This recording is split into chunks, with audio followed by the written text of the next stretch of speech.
सैयद साले मोहम्मद शाह ज़िंदगी जा आख़िरी अयाम हैदराबाद जे हाला नाके वारे इलाइक़े में क़ाइम एरीगेशन कॉलोनी जे हिक क्वार्टर में गुज़ारिया। इहो क्वार्टर संदसि घायल ज़िंदगी जो आकास आहे। हू चाहे हा त पंहिंजे फ़न जो सौदो करे को वॾो मनसब माणे पिए सघियो, पर निज सिंधी माण्हुनि जियां हुन पंहिंजे उसूलनि ऐं आदर्शनि ते कॾहिं बि सौदेबाज़ी न कई।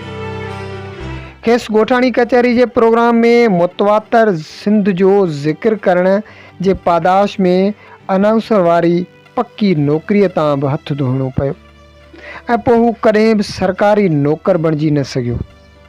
हुन सदाईं कॉन्ट्रैक्ट ते मिलंदड़ मुख़्तसिर मुआवज़े सां पंहिंजी ज़िंदगीअ जो गाॾो ॻीलण जी कोशिश कई।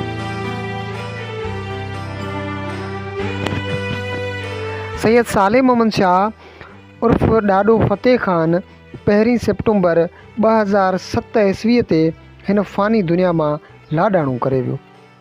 पंहिंजी कचहरी वारे प्रोग्राम मां हू जीअं ई घर पहुतो त खेसि दिलि जी तकलीफ़ थी ऐं हुन सिविल अस्पताल हैदराबाद में दम धणी हवाले करे छॾियो।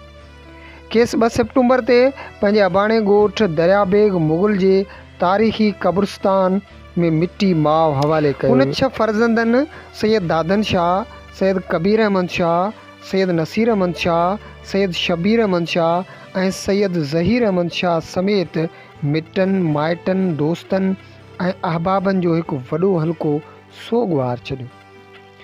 69 साल 4 महीना 27 ॾींहंनि जी ज़िंदगी माणींदड़ सैयद साले मोहम्मद शाह जो मौत बज़ाहिर त जेतोणीकि हिकु आम इंसान जो मौत हो, पर संदसि मरतीअ सां जेके फ़हम फ़रासत अकुल ऐं ॾाहप वारा गुफ़्ता मिट्टी में मिली ख़ाक थी विया, तिन लाइ सबाजड़ी सिंध ऐं उन जा माण्हू सदाईं लाइ सिकंदा रहंदा। छाकाणि त सैयद साले मोहम्मद शाह जहिड़ा माण्हू रुगो हिकु भेरो ई जनमु वठंदा आहिनि ऐं अहिड़नि माण्हुनि जो जॾहिं विछोड़ो थींदो आहे तॾहिं वायुमंडल में रुगो रुञ ऐं सुञ वाका कंदी आहे।